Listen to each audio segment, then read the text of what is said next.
Okay. Hey, class. Welcome to the podcast. That we'll figure out what it's called throughout the episode, probably. I imagine.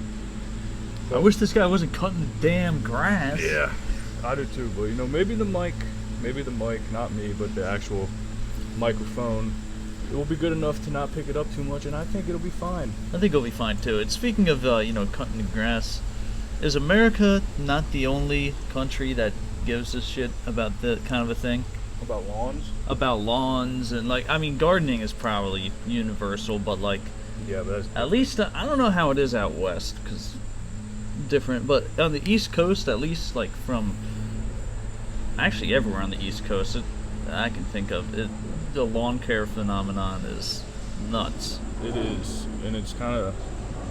I don't get the whole aspect of just keeping your lawn regular. Like the people who do the cool stuff, have hella bushes and trees and pond and fucking tall areas and short areas and stuff like that. Make it look cool. Make it look like ecosystem. I can get behind that. Yeah. Just a flat lawn. What's the point? It looks nice, I guess, if that's what you like, but yeah, no. I used to do some landscaping.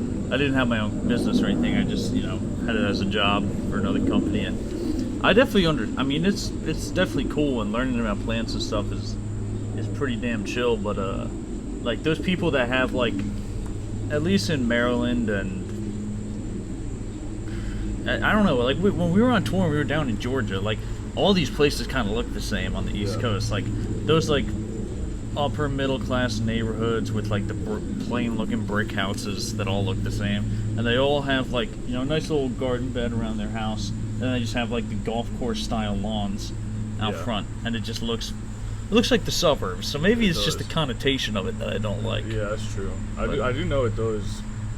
It's 10 to 20% affecting property value though. If it's a shit lawn, it'll be 50% less valuable as a home if you're trying to sell it.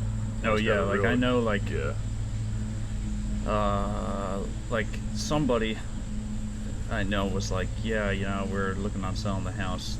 We're gonna get some lawn work done, and it is true. Look at for example, in this neighborhood, every house is pretty nice, but the ones with better lawns definitely appear nicer. Oh yeah. Even though actually a lot of the houses in this neighborhood look really goofy, but what state has the best lawns? It's gotta be New Jersey, right? Yeah. Do you have another one of those? I don't. Rats. I do not. But that's alright. All gone. But, it's gotta be New Jersey, right? I would imagine. I would figure most good things happen in New Jersey. Yeah. Pretty much everything. Yeah. Yeah. Yeah. But back to Atlanta. Atlanta is, I like that place. Atlanta's cool. It's definitely a good part about the South. The South is a bit overhated in my opinion. Mm-hmm. The South has some nice areas, and the people there they're nice. They're really nice. Now, granted, I've said that to people. They're like, "Oh, well, you guys are a bunch of hunks. That's why they're nice to you." But I don't really think that's why. I think maybe that could have a part of it depending on who you're talking to. Yeah, but I feel most people we've talked to aren't gonna really. That's not gonna be an aspect of them, Yeah, I would probably agree with that. That's definitely exaggerated. From a lot of people, they have ideas about things, but they also never leave their where they live, except to go to the vacation once a year, which is probably still not that far. Yeah. Or they just go to Florida or something. Which true. Nothing wrong with Florida, but it's a geezer state. Geezer state, yeah. But anyway, so there's a plane crossing. Oh yeah, that can bring us into. Let me make sure that plane doesn't interrupt this important stuff. Speaking of planes, you see what happened with that Brazilian plane? No, what? A plane crashed in Brazil. About a Brazilian people died. That was pretty good. That's Mike's joke of the day. Yeah, but that's actually true, so it's kind of fucked up. Wait, it's true that a plane crashed in Brazil and a Brazilian people died? Everybody on the plane, no longer with us, so rest in peace those When did that happen? Yesterday. It's crazy. There's a video. It kind of just looks like the plane is floating, not like floating, but it's like wobbling, and then it just goes. We'll down. edit the video into this of the crash. Yeah, it's insane. But, so prayers up for those folks. That yeah, sucks. Jesus, man, that's horrible. I mean, you know, flying is weird because you're definitely safer flying than you are driving. Is the thing I would say. Oh yeah, in my opinion, because 100%. those people are professionals flying it. Yeah. Let's be real, planes get a lot more maintenance than cars do. There's no traffic. There's no traffic. Yeah. But there's no motorcycles in the air. You don't get like Yet. Yeah. Well, no, that would endanger them more than the Yeah, plane. that's true. But they can still probably do enough damage Oh, to send yeah. one down. But like because like relatively, there's not that many flights compared to there are people driving every day. Not even close. Every time there's a plane crash, it's going to be in the news, right? Yeah. And it's very extreme when things go bad because you're so far from the ground. Yeah, you're done. But yeah, I mean, even when I like to fly, like I don't even mind the turbulence. I don't know about you. I never noticed turbulence. The last 2 flights I've been on with turbulence, I've been asleep. So. Oh man, going out to LA, the turbulence was wild because we were driving through clouds the whole time. I don't know if that has anything to do with it, but I'm sure it probably somehow does. But maybe it's like a baby getting rocked to sleep kind of thing. If on a train, or a plane, and it's shaking all about. It's taking me back to the past. Getting rocked in the cradle. No silver spoon though. I didn't have a silver spoon growing up, obviously. Yeah, Mikey was the cat in the cradle. Yeah, one can say, but the cool cat in the cradle. Yeah. That's what Isn't that a song about his dad or something? You know that song? Yeah. I don't like that song. I'll be honest with you. It's got a nice sentiment, but I think I like it. It's pretty. It's moving. It's a moving tune. But yeah, it's Good about sentiment. his dad, doesn't he? He like grows up. He's trying to play with his dad, and then his dad can't play with him. And then he grows up, and then his dad's bored. His son can't come to see him or something like that. That's how I read it, at least. Because I read songs. Yeah, Mike doesn't listen to music. He just reads the lyrics, and then he buys sheet music. Yeah, with the lyrics underneath. Yeah. Then if it's a rock song, do you buy write out tablature, then read it? Pretty much, yeah. Sometimes so. And then when I first go to listen to them, since I only know it from tabs, it's almost a completely different song when I actually listen to it, because the tabs are just so wrong every single time that it's like a new experience. And that's actually how I write songs, is that I'll tab out, I'll read tabs to learn a song, I'll play it and learn it, and then I'll go actually play the song, on Spotify or something, and it's a completely different song, and now I just have this one that I thought was the song. And that's how about 99% of how I write songs is just getting other songs wrong. Wow. And that's true. And that's a truth fact. And that's how I do it. I mean, if I'm being real with you, I mean, a lot of songs I write, probably, I don't know, couldn't put a percentage number to it. It's definitely coming from something I've heard before. Oh yeah. Just maybe it's not so indirect that like I'm the only person that would ever know. And I'm not gonna say what songs, because I don't want to get sued by the artist, because they're probably going to be listening to this podcast. Yeah, but exactly. But before we move away from planes here, the Boeing thing, dude, is nuts. You know about that? I'm sure you have to. Have you seen any videos of him in court? That guy's a... Can we curse on the Kruisercast? You can curse. Or the whatever this is? Yeah, that guy is a motherfucker.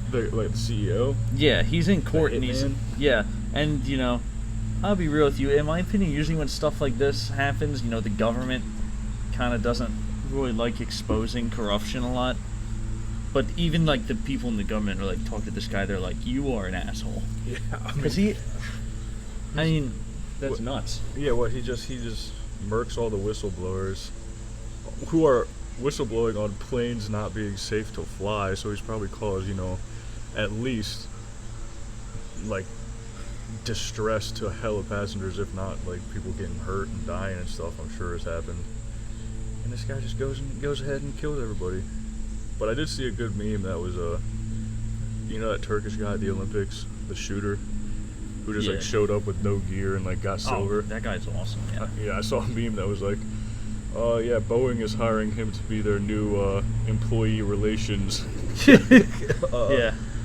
specialist or whatever. It's crazy that the guy's just like has a plane company, but he is so powerful that he can figure out where these people live who are whistleblowing, and then get them killed, hypothetically. Yeah, well, I think also Boeing was like military. Oh, was it really? Well, I think they might still like produce engines and parts and stuff for the military. I know they did in the past, so he probably has like real power because he's a CEO of a basically military contracting company. Like, Yeah, that's and that's the how you thing get is to the just- level to kill people. Like, what are you trying to cut costs for, man? Like, just do Yeah. the safety thing. People are gonna fly, and like Yeah. Boeing is like every airline uses Boeing, as far as I know. Most of them, I'll say with confidence, use Boeing, so it's not like you're losing out on any money. You'll be losing out on money when your company sucks and no one wants to buy parts or anything like that anymore. I have no idea how that works, so I'm not a CEO. I of know a lot about how that airplane works. company. You know, I used to buy and sell a lot of planes, and To the government or just to anybody who wanted them? well, I'm not really at liberty to say who I would buy and sell planes to, but Fair. you know, I was into it for a while. It was a hobby, and then I started making some money doing it. And planes are cool, but you know, I don't do that anymore. Why'd you hang it up? Planes are just, you know, a lot of work. You know, I was kind of getting tired of having to like do safety inspections for them. Oh, okay. And So similar story. similar story, but you know, not on as big of a level. And you know, I still would get them done. I just got tired of doing it, so I just had to hang it up. Yeah. Do you think that you'll get back into that when you retire one day, maybe? God, I don't even want to know what I get into when I retire. I feel like there's something new every single year that I get True. into, something random, and I don't know, I'm just like, When are you gonna get into bowling? God, hopefully never. I really don't like indoor activities that much anymore. I like to be outside as much as I can. Because when you're inside and you're like someone who's like aware of like self-aware and aware of the world, your brain starts to rot. Being inside all the time is brain rot. AC, air conditioning is awesome when you get back from from hanging out outside, but it's just brain rot. Yeah, that's true, honestly. No one goes outside, dude. Who do you know that generally like makes a conscious effort to go outside? There's definitely a couple people, but it's also probably because when you're friends with people, it's because you have like similar interests and appreciate similar things. So like, yeah, we have a lot of friends that like to be outside. Like Ethan moved across the country almost strictly because it has good outside out there. Yeah, oh yeah, true, yeah. And then there's like, you know, Braden and Richie and all those guys. Yeah. It just is better. It is better. Even when it's hot and humid out, well, the more you go outside, the more you can handle Yeah, it. the less it bothers you. Less it bothers you. It's true. I don't know. You like- get to see cool things. We're sitting outside right now. I'm getting a few bug bites, but other than that, feels nice out. Yeah, this could be cleaned up a little bit. There's a lot of scum and whatever. We'll clean this up for the next. We'll get a power Yeah. washer, so we'll go ahead and hire an ex-con who has a power washing company to come clean this up. But damn it if he's not reliable. Yeah, And exactly. good at his craft.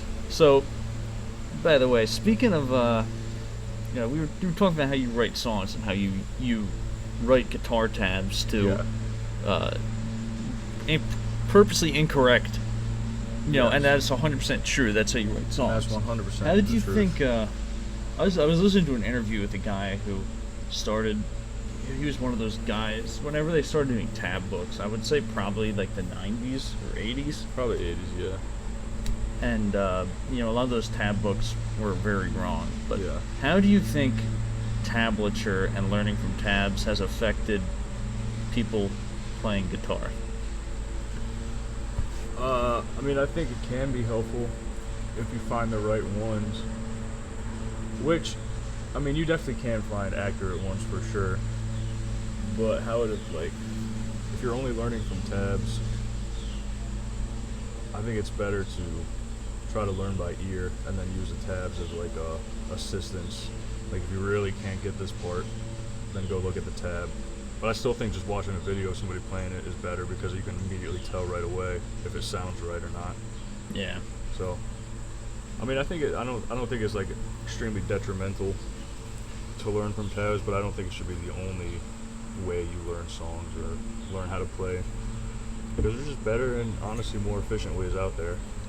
Yeah, like learning stuff by ear is obviously, in my opinion, always going to be the elite way. Yeah, you have to work your way up to be able to do that. Yeah, that's true. That's not something you can just jump out of the gate and do. But yeah, the more you do it, and like learning from just covers will help you do that. I mean, I think if you build a strong foundation, maybe you take lessons or you have someone showing you like basics, like here's some basic chords, here's some basic scales. I don't really see why at that point you couldn't start trying to figure stuff out by ear. I mean, it might take longer if you're starting out, obviously, and then you like learn because you're like using your ears. Then you learn about like how music sounds and like different like tones and stuff. Like when you're figuring out by ear, you're listening to the tone too without even really realizing it. So that's good. And also like, I feel like now, if you take like a regular guy who like plays guitar from like a while ago, let's say he's an old guy now, and he's like not that good, but he's like, yeah, I mess around, one of those guys. He probably will pick up something on guitar and it'll sound like, like, oh, that's nice. It'll be some chords or something a little more intricate. And now if it's someone who's like, oh, I play guitar, they're just gonna pick it up and play Seven Nation Army. So I think tabs have also catered towards like more like riffs and stuff like that, which are inherently, I don't know. It's like less musical to an extent, I guess. Yeah, no, about the riff thing, that is definitely true. Because when I was saying about how it's not that efficient to learn from tabs, just from my experience, like I would definitely just learn a riff and be like, well, I'm not gonna scroll through this whole thing and like read everything. So like once I have the cool riffs, I'm like not looking at the tab anymore. So I guess that could. Yeah, I remember learning, and someone had told me like, all these different things, but you cannot play through an entire song. Yeah. And then I was like, yeah, you're definitely right. I definitely cannot. Then I started playing along to stuff, but I guess I probably don't even learn that much new stuff anymore on a regular basis. But if I do, I'm probably gonna learn the whole song. And but also something else interesting is like. Not that long ago, I was learning like a Beatles song, and the chords the Beatles use are so much different than like chords people use now, and I was like, that's weird. Like some of these chords, like they're more so like chords that you learn in a guitar lesson when you're starting out, like the seventh, like the G7 and the A7s that sound like really like, kind of like, it's like a guitar lesson chord. Yeah. But their chord vocabulary was a lot more extensive, and I think that's because without the music they grew up listening to, like music in like the 40s and 50s was like more harmonically diverse. Like you'd have like jazz standards, people would listen to, and now like in this day and age, like chordally speaking, it's a lot, and even like back to the 90s and 80s, like the chords were not as intricate. So now I think like, I don't know. It's like the way people rate music is a lot different now. I don't know. I'm not saying it's better or worse, because I'm not saying that at all. It's just a little tidbit. Yeah, I think it's kind of. I would say it's better and worse because there's just so much more of it now. Like there's people playing songs exactly like the early Beatles and writing songs like that, and then there's a million people doing it late Beatles, and then there's a million people doing it for Led Zeppelin. That is true. Like that. There's so much stuff now, dude. Like do their own thing and combine a bunch of shit. Anyone who says there's no good new music is wrong, because first of all, that's insane. That's a subjective take, but also like you could literally find anything that you like now. Yeah. There's more music now, like by a lot than there ever has been. So you could. From that, you can just say like, well, there's going to be more good music too, because there's just an insane amount of it. And there's more bad for sure. Yeah. But it's not the way it was before. Like, I don't know if this is the right word for it, but like getting music released and stuff was almost like gate kept back in the day. Not like purposefully, but just because it was so expensive to do. And you like had almost to get a deal to be able to do it. Yeah, you had to go to a studio, which were insane. And there was no way to promote it unless you knew, like, had money to advertise, like, classic ways, like buying billboards and radio advertisements and stuff like that, but you need a lot of money to do that. And but now, you know, there's social media, and anybody with a job can pretty much over time afford to put a full studio together. Relatively. Yeah. I mean, if you have your bases covered, you can put it together over the course of like 6 months slowly and have a studio that you can pretty much release radio quality stuff from. Yeah, if you're good enough. Yeah, if you know what you're doing. Yeah, for sure. Like, but again, I don't know. Like, even with all those factors, there's more people that can do that today than there ever has been, and that's not like, it's not an argument. That's just a fact. there's more people that can do anything now, but it's because of the internet, That's true. which is cool. But I don't know. There's just an oversaturation of everything, I'd say, because of the internet. I would like to go back in time. Like, I'm not saying like, man, I was born in the wrong generation, because that's stupid. Yeah, I would. If I was thrown back like 50 years, I feel like I'd be really bored and just really miss everything that you can do today. Yeah, I don't know. Hard to say. I feel like I'd be more locked in. Like, That's true. if I took what I know now and went back then, but There'd be less distraction. dude, like I was going on down to the beach the other day, and my phone, I was going surfing in the morning, and I brought my phone like an idiot, because, you know, oh, I gotta bring my phone, even though I'm walking like 5 minutes down the way. Oh, what if something happens? I need my phone. And then of course it got sand and shit in it, and then I had trouble charging it, and I'm like on my way to another beach from that beach, and then it's not charging. I'm like, God, what am I gonna do? Like, I need to get the phone. How am I gonna get home? And then I had to go to a Best Buy and like get it cleaned out, because it's just like all this crap, and I'm just like, man, if I wouldn't have even had this like 30 years ago. Yeah. So like, I probably would have just needed to get a map if I couldn't find a way home. Dude, I thought about that too. Like, I've never had to use a map before. Like, I mean, it's a map, so you just gotta find where you're going, and then just figure out the route. But that, you know, any trip you're doing, depending on how far it is, that would add like, Oh yeah. if it's a far trip, like an hour worth of figuring it out and shit. And then when you're driving, like, what would you do? I would just write the steps down and just have it on a piece of paper. I guess that's what people did. Dude, I GPS sometimes when I know where I'm going. Yeah, well, because it's nice, because it'll tell you the fastest. And it way makes to you get feel like there. you're in GTA. And that's true. That's also huge. It's hilarious because I started driving like well after I was already playing video games. But yeah, Oh, yeah. GPS is literally just video game. GPS is the exact same thing, Yeah, it is. which is pretty cool. So, you know, we had a leg up in getting anywhere because we played video games. And that's really what we wanted to talk about today, is how video games are good for you and the pros outweigh the cons. Yeah, so I'm glad there's a good little intro we had to the podcast. But yeah, that we did want to talk about the pros and cons of video games a bit today. Yeah. So, you know, let's do this kind of as a good cop, bad cop kind of thing. Okay. You know, you talk about the good, I'll talk about the cons of video games. Okay. Pros of video games. Let's start with a couple points here. Is that they're awesome and they're fun. And when you got nothing to do, now you got something to do. And if we're playing online video games, you can make friends. You can make friends that you have a lot of fun with. And that's your entire relationship with them, is just having fun and shooting some video game guns. Or playing some video game sports. Why would you go outside to play sports? You can play them in your bedroom with your friend from China, if he's from there, or Japan. You guys can play video games together. Yeah, I wish this guy would stop leaf blowing. Yeah. It's okay. I think the mic is relatively good at picking up what's right next to it. We should film us walking over to him and being like, you gotta stop, bro. Yeah, buddy.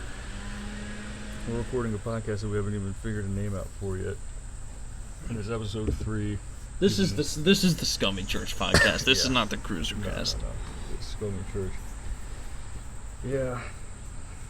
I don't know if I should have made that Brazilian joke. I think that was in bad taste. Yeah. Well, I don't know how many Brazilians are going to be. I hope there's a Brazilian people that listen, but Yeah. I don't know how many Brazilian people. But as far as video games, I think video games are freaking awesome. No, you're a bad cop. Oh yeah, video games are not awesome because there's violence in it. Yeah. You know? Well, you're a cop. You like violence. Oh, true. Yeah. Yeah. There's violence. You can kill anybody in a lot of games. But that's reserved for you, and you don't want other people to have that. Yeah, I'm gatekeeping killing people and having guns, so I don't think that they should be able to. You know, it melts your brain. You know, back in my day, you know, we used to play kick the can out in the court until they used to tell us, be back when the sun comes down, and we go back inside. Now kids, you know, their bones are weak. They don't drink enough milk. These stupid vegans are telling them not to eat any meat, and these same kids are the same ones playing video games inside all day. And not eating meat. And not eating meat or milk. You know how weak these video game kids' bones are? That's why they all sit like this.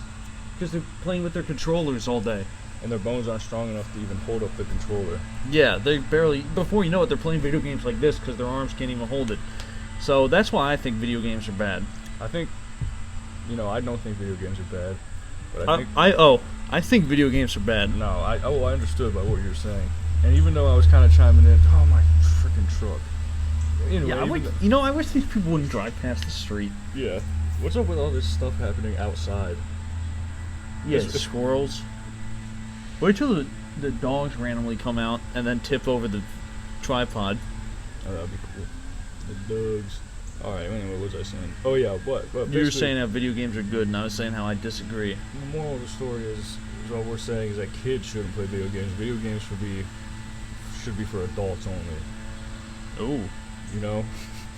What was... Wait. So even kids' games... Wait, here's a good question.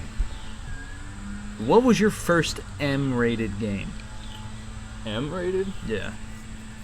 Might have been GTA. No. Call of Duty. Whatever the first Call of Duty I got. Maybe Black Ops. I don't remember what mine was. Mine had to have been Modern Warfare. Yeah, mine may have been a Call of Duty game. But it was... I definitely remember it being a GameStop and being like, you need a parent with you. Yeah, I remember that. And I was like, dude, I remember being at the movie theater with our boy Julius going to see It Part 1. Yeah. And we needed his mom to let us in. Oh, yeah, dude, I forgot. And it was like a late movie, too. But, yeah, that's crazy, man. But we were like, what? When did that movie come out? We were probably like 15 at the time, like, bro. That had to have been one of my first R movies, like I saw in the theater. Oh. Because I don't know who I would have gone to see R movies with. But my parents were strict on all that crap. I mean, I would still, like, go. I'd still watch them, of course, but... That must have been one of my first ones. And, you know, It Part 1 was great. It Part 2... I don't remember that one being that good. That was the one where they were adults. Oh, yeah, I like It Part 1 way more. Did you see the original It? I've never seen that. Oh, yeah, I watched those when I was a little kid with Julius, actually. We got... Dude, I got spooked heavily. You know, I never saw that one, but just from clips I can see Tim Curry. He's spooky. Yeah. I mean, he's just yeah. I think he was probably a better clown. Like, as far as, like, creepy-wise. Dude, and what's his name? Bill's... Skarsgård? Yeah, he's a pretty good actor, though. I mean, oh, no, I think it was still Tim Curry's, like, an all-time GOAT, though. Oh, yeah. Even though I don't like Rocky Horror Picture Show. That's my hot movie take. That is not for me. I think I might watch it this year, but, I would watch it again.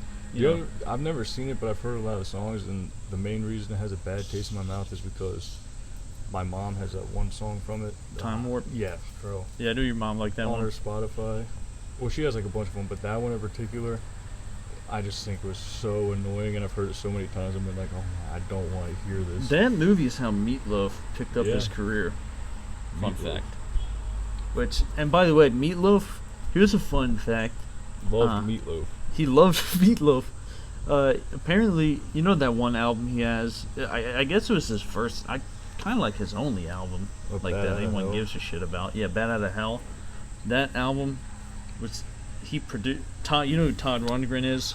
Yeah, I know the name. Yeah, he produced it. He produced a lot of stuff, in addition to his own stuff.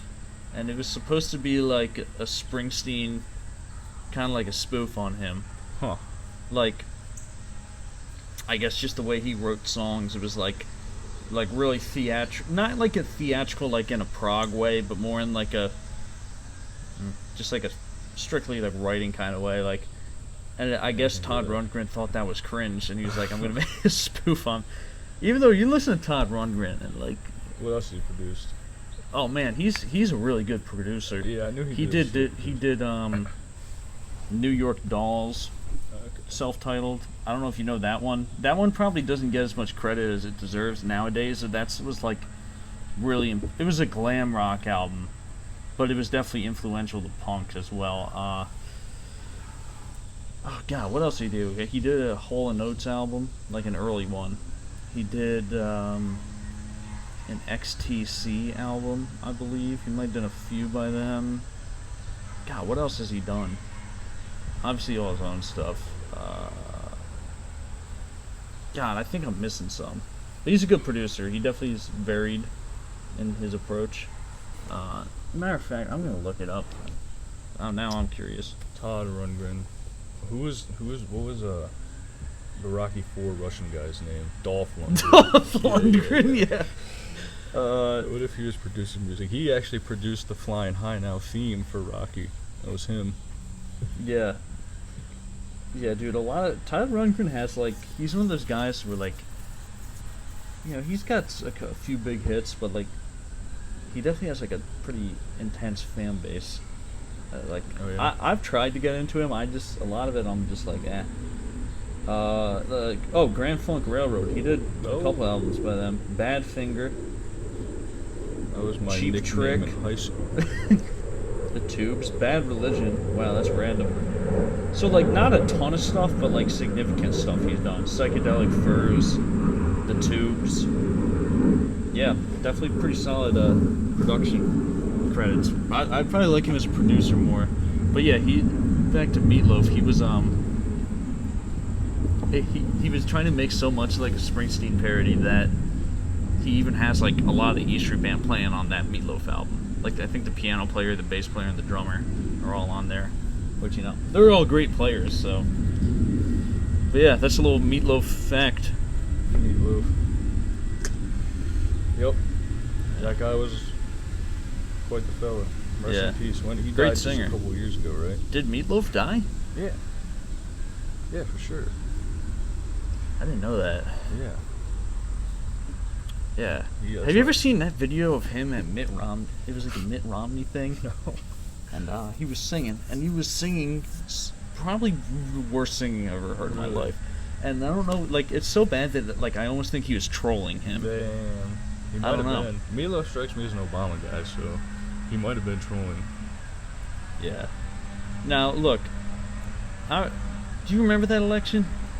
2012? Yeah. Yeah. I remember it. Yeah, I remember too. Were your parents, like, more Republican or more Democratic?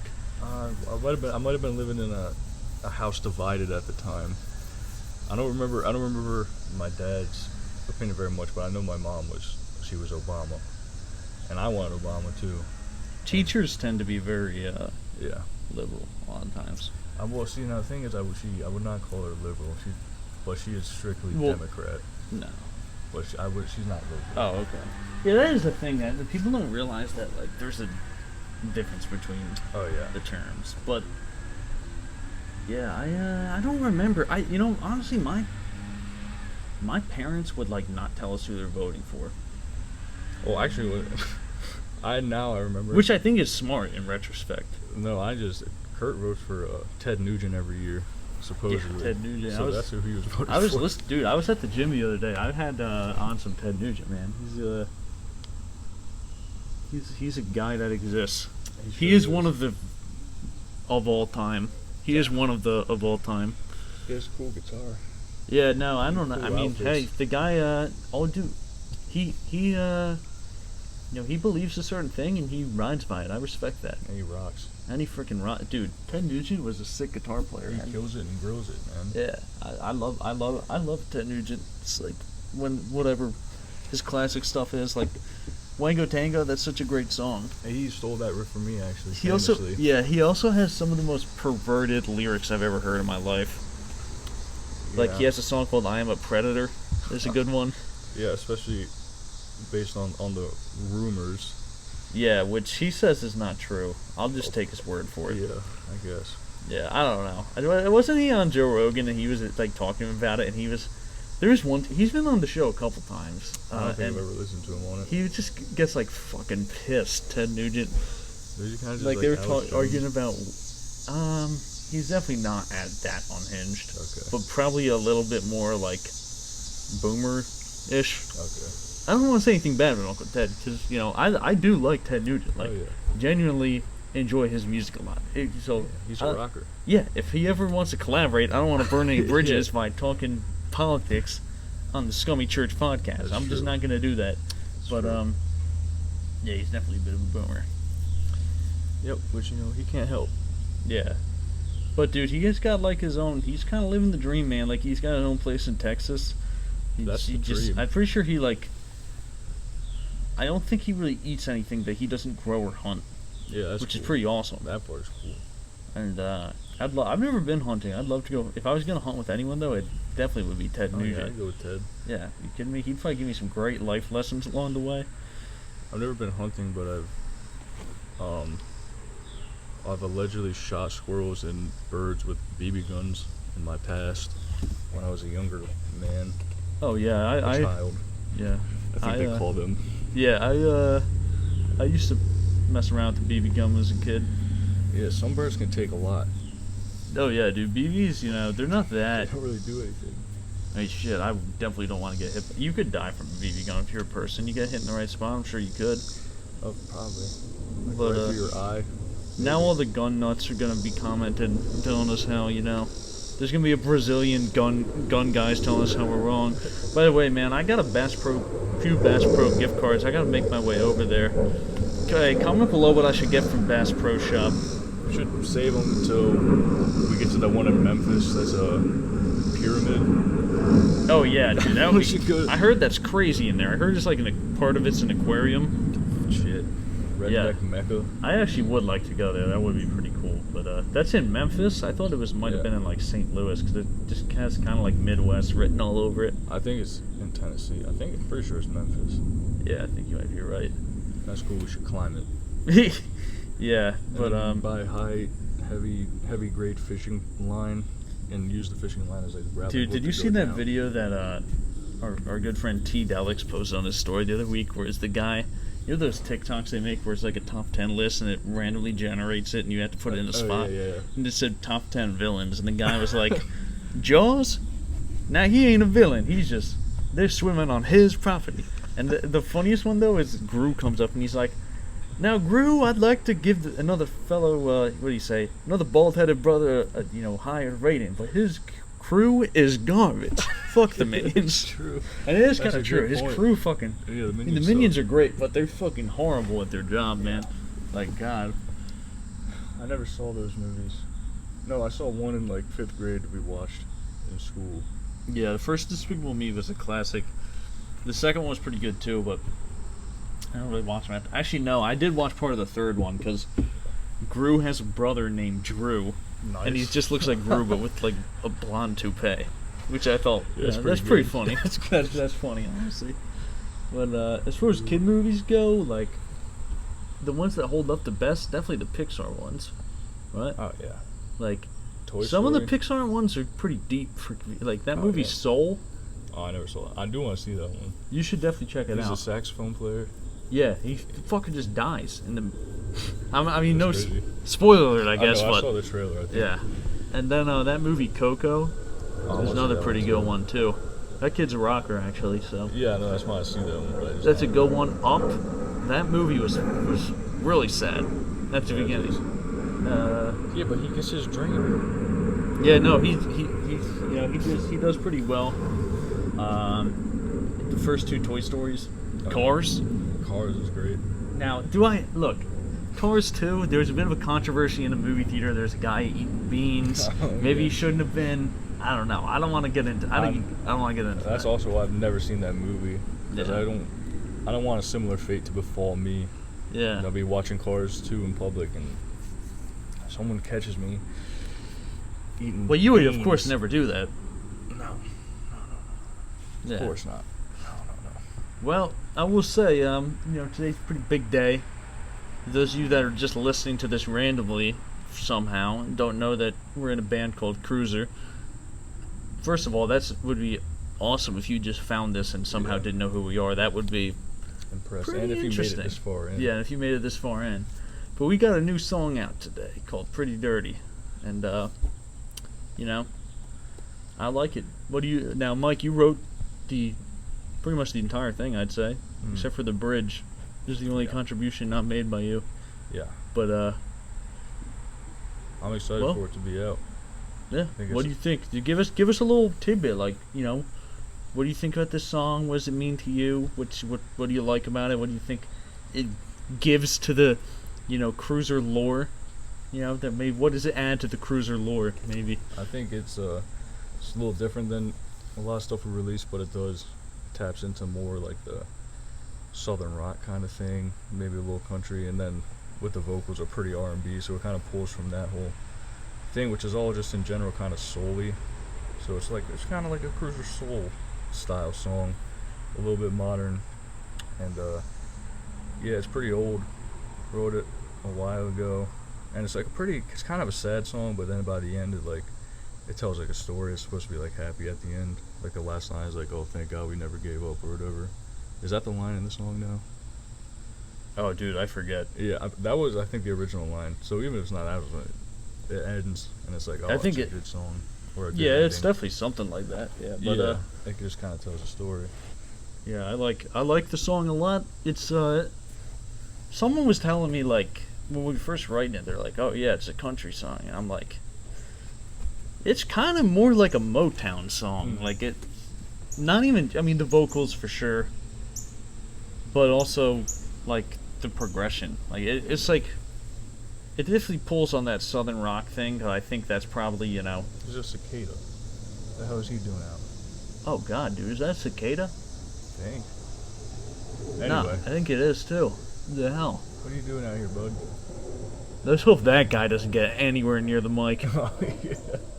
But yeah, it's a good song, and I do remember Mikey it is pretty old, and I remember Mikey recorded like an entire demo. Grown men drinking twisted tea are a different genre, you know. They, as George Carlin said, grown men who drink twisted tea are a group of people who deserve to be clobbered in the head with a heavy piece of mining equipment. Yeah. No, I agree with that. But, you know, guys, we got cut off. You know, our camera ran out of storage. God, I'm so sorry. I feel so bad. We're gonna work on that, and we're gonna improve ourselves as people. Yeah, I'm embarrassed, but I feel like, you know, I was thinking about, you know what, we shouldn't even acknowledge it. And Mikey over here, you know, he has a background in psychology. He said, no, we have to admit to our wrongs. And I have a heart of gold. Yeah, so that true. helps too. But we were just talking about, you know, the origin of the new song, and yeah, it's pretty good. It's a classic. You should listen to it. I think it left off, we were saying, when Mike recorded the demo of it, and it was older. We found it again. We spiced it up a little. We went in the studio at Forest Hill Studios and recorded it. Our friend Terry owns the place, and our friend Scott recorded it and did an excellent job. And we're excited to share it with you guys. Also, shout out to Sadie Niles, who did the cover art. Oh, yeah. That was a really fun day. We were just riding around, just shooting photos, you know, wearing leather pants in 90-degree heat. There's nothing wrong with that. And, yeah. It was a good time. Yeah. But listen to the song. Listen to the song. Make sure. Any other closing thoughts? Nope. We talked about Family Guy, but you guys missed out on that. Yeah, watch Family Guy. Yeah. Eat meat, drink milk. We did talk about that too. Support fast food chains. Yep. They're important. They're important. Don't cut your hair. Don't shave your beards. Nope. Shower 3 times a week. Brush your teeth once a day. That's it. That's it. Keep doing that, you'll be a better person, which is what this podcast is all about. Yep.